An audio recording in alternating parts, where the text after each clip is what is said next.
Hello friends, स्वागत है आप सभी का हमारे चैनल चलो फिल्म सुने में। आज हम एक्सप्लेन करने जा रहे हैं 1978 में आई एक crime drama film midnight express को।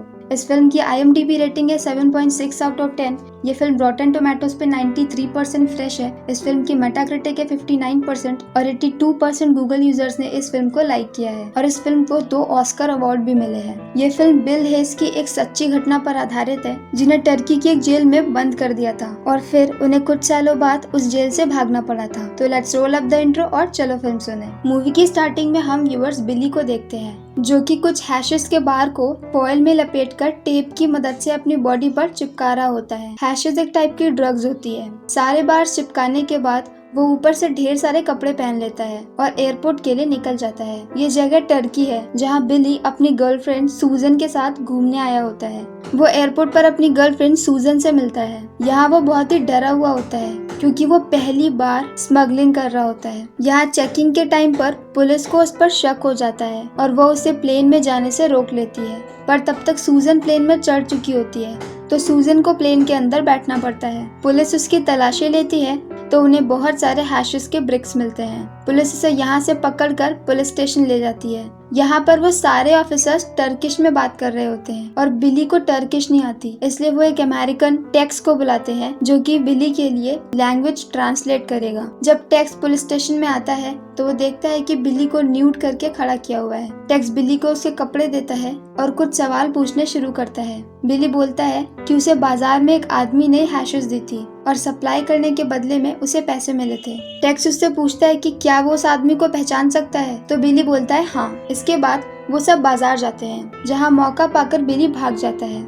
यहाँ बिली टर्की की तंग गलियों में बहुत भागता है, पर वो पुलिस से बच नहीं पाता और अंत में पुलिस उसे पकड़ लेती है और उसे जेल भेज दिया जाता है। जेल में उसके बाल पूरे काटकर उसे एक गंदे से कमरे में बंद कर दिया जाता है। यहाँ वो कंबल मांगता है तो वहाँ का एक घटिया आदमी रिफ्की उसे मना कर देता है। रात में बगल वाले कमरे का कैदी उसे बोलता है कि तुम्हारा दरवाजा बाहर से खुला है और कंबल यहाँ से तीसरे कमरे में है। ये सुनकर बिली अपने कमरे से बाहर निकलता है और 2 कंबल उठा लाता है। वो एक कंबल उस कैदी को दे देता है और एक अपने पास रखता है। सुबह ये बात रिफ्की को पता चल जाती है, तो वो जबरदस्ती बिली को उस जेल के हेड के पास लेके जाता है। इस जेल के हेड को मैं आगे कहानी में हेड ही बोलूंगी। यहाँ हेड उसे न्यूड करके उसे रस्सी से उल्टा टांग देता है और फिर उसे बहुत मारता है और मार खाते खाते बिली बेहोश हो जाता है। अब जब बिली को होश आता है तो बिली एक दूसरी जेल में होता है, जहाँ पर 2 आदमी जिमी और एरिक उसे बताते हैं कि वो कई दिन से यहाँ पर बेहोश पड़ा था।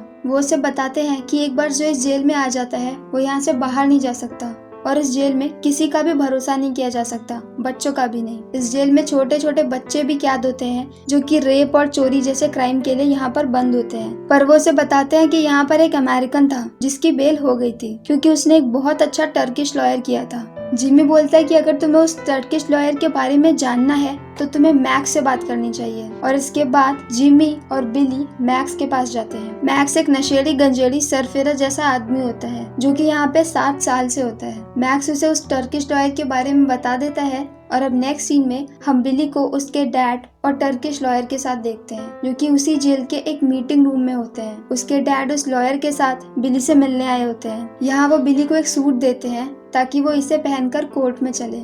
यहाँ कोर्ट में जज को बिली से सिंपैथी हो जाती है, क्योंकि ये बिली का पहला क्राइम था, पर उसके अगेंस्ट का लॉयर बिली को कड़ी से कड़ी सजा दिलवाना चाहता था। लेकिन उसके लाख कोशिश करने पर भी जज बिली को सिर्फ 4 साल की सजा सुनाते हैं, जिसे सुनकर बिली और उसके डैड को बहुत गुस्सा आता है। पर टर्किश लॉयर खुश होता है, क्योंकि उसके हिसाब से ये सजा बहुत ही कम वक्त की है। अब ना चाहते हुए भी बिली जेल में रहना पड़ता है। यहाँ जेल में रहते रहते उसे कुछ वक्त हो जाता है और वो धीरे धीरे यहाँ पर एडजस्ट होने लगता है। इस जेल में भी रिफ्की और वही हेड रहते थे। रिफ्की बहुत ही डरावना और नेचर से बहुत ही घटिया इंसान होता है। एक दिन मैक्स ने उसका मजाक उड़ाया तो उसने मैक्स की प्यारी बिल्ली को ही मार दिया। इसी से हमें पता चलता है कि रिफ्की कितना घटिया इंसान है। एक रात जिमी बिली और मैक्स को जेल का एक मैप दिखाता है। वो बताता है कि पुराने लोगों ने यहाँ पर नीचे कुछ टनल्स बनाए हैं, जो कि सीधे टर्की के बॉर्डर के पास खुलते हैं। और यहाँ जेल में कहीं पर एक दीवार है जो कि बहुत ही हल्की है, क्योंकि इसके पीछे टनल का रास्ता है,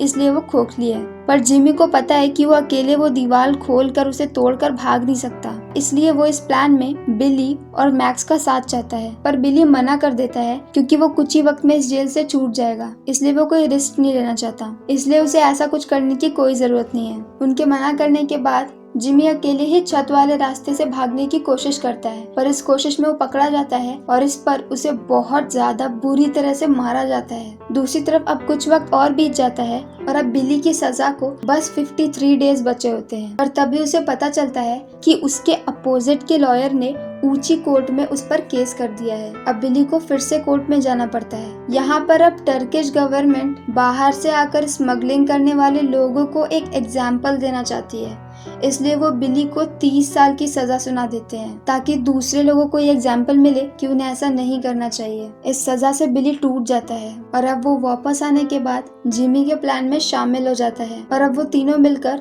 वो खोखली दीवार ढूंढने लगते हैं। वो पूरे जेल की हर दीवार चेक करते हैं और अंत में बिली को वो दीवार मिल जाती है। बिली उससे ईंट निकालने की कोशिश करता है तो सच में वो ईंटें बहुत ही आराम से और हल्के से निकल जाती हैं। यहाँ वो 2-3 ईंटें निकालता है तो पीछे एक रास्ता होता है। ये सब देखकर वो बहुत ज्यादा खुश हो जाते हैं क्योंकि अब फाइनली वो यहाँ से भाग सकते हैं। पर अब रात बहुत हो गई होती है और इतनी रात को वो भाग नहीं सकते, इसलिए वो वापस से ईंटें वैसे ही लगा के सब कुछ पहले जैसा सेट करते हैं और वहाँ से निकल जाते हैं। अगले दिन वो पूरी तैयारी करते हैं, मतलब टॉर्च वगैरह हर चीज रखते हैं और रात में वहाँ से ईंटें निकाल के अंदर चले जाते हैं। अंदर एक कुएं जैसी जगह से वो नीचे उतरते हैं पानी में, जहाँ पे टनल्स बने होते हैं। यहाँ पर वो मैप की मदद से चलते चलते एक पॉइंट पर पहुँचते हैं, पर ये डेड एंड होता है, मतलब वहाँ पर एक दीवार बनी होती है। मतलब कि टर्किश गवर्नमेंट को इस टनल के बारे में पता था, इसलिए उन्होंने बीच में ही एक दीवार बना दी थी। यहाँ पर बिली बोलता है कि हम आज वापस जाएंगे और कल फिर से आएंगे और फिर सोचेंगे कि क्या करना है, और फिर ये तीनों वहाँ से निकल जाते हैं। पर नेक्स्ट डे जिमी बिली को बताता है कि रिफ्की को वो दीवार नजर आ गई, मतलब कि रिफ्की को पता चल गया कि उस दीवार को किसी ने खोदा है, और ये बात उसने हेड को बता दी है और अब हेड को उस रास्ते के बारे में पता चल गया है। हेड यहाँ पर ये सोचता है कि ये सारा काम अकेले जिमी ने किया होगा क्योंकि वो पहले भी भागने की कोशिश कर चुका है, इसलिए हेड जिमी को पकड़ के ले जाते हैं और इसके बाद जिमी का क्या हुआ ये किसी को कुछ पता नहीं चलता। रात में मैक्स को रिफ्की पर बहुत ज्यादा गुस्सा आ रहा होता है, तो गुस्से में मैक्स बताता है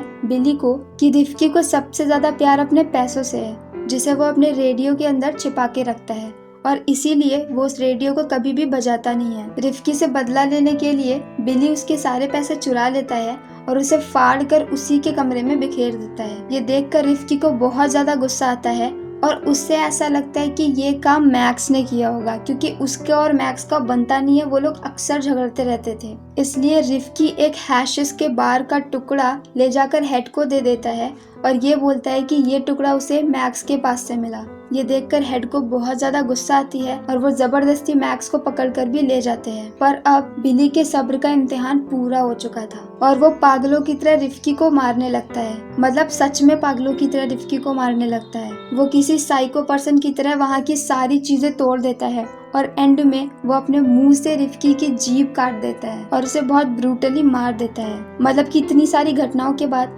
अब बिली अंदर से टूट चुका है और अब वो मेंटली अनस्टेबल हो चुका है, इसलिए उसे उसी जेल के पागल खाने में डाल दिया जाता है जहाँ पर उससे भी ज्यादा पागल लोग होते हैं। यहाँ पर बिली सबसे ज्यादा गुमसुम रहता है और चुप रहता है। इसी पागल खाने में मैक्स भी होता है, पर बिली और मैक्स आपस में बात नहीं करते बिल्कुल भी, क्योंकि वो दोनों ही मेंटली अनस्टेबल होते हैं। पर एक दिन बिली से मिलने उसकी गर्लफ्रेंड सूजन आती है। सूजन को देखने के बाद फाइनली उसका दिमाग थोड़ा ठीक होने लगता है। यहाँ पर सूजन उसे एक एल्बम देती है और बोलती है कि ये तुम्हारी फैमिली की फोटो एल्बम है जिसे तुम्हारे पापा ने मुझे दिया है और वो तुम्हारा टर्की के बॉर्डर के पास इंतजार कर रहे हैं और तुम्हें यहाँ से भागना होगा, नहीं तो तुम यहाँ पे मर जाओगे। और ये लाइन बिली के दिमाग में अटक जाती है कि तुम्हें यहाँ से भागना होगा, नहीं तो तुम यहाँ पर मर जाओगे। इसके बाद सूजन वहाँ से चली जाती है और बिली को उसकी एल्बम मिलती है। यहाँ एल्बम के पीछे पेपर के अंदर छिपाकर बिली के डैड ने उसके लिए कुछ पैसे रखे होते हैं। ये पैसे देखकर वो उसमें से एक नोट अपने पास अपने हाथ में रखता है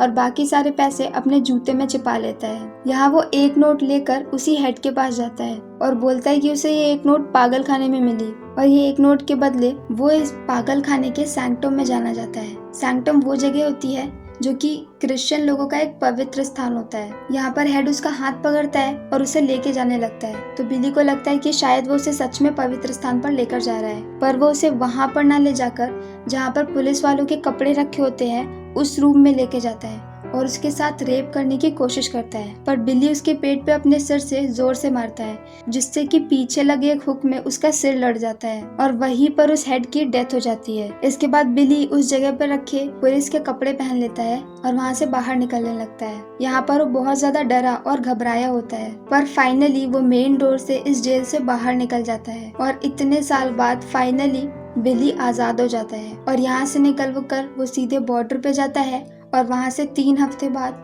वो वापस से अपने घर निकल जाता है। और इसी के साथ ये फिल्म यहीं पर खत्म होती है। अगर आपको मेरा एक्सप्लेनेशन पसंद आया हो तो प्लीज हमारी वीडियो को लाइक करें, हमारे चैनल को सब्सक्राइब करें और अपने दोस्तों के साथ शेयर करें। तो मिलते हैं नेक्स्ट वीडियो के साथ। Bye bye.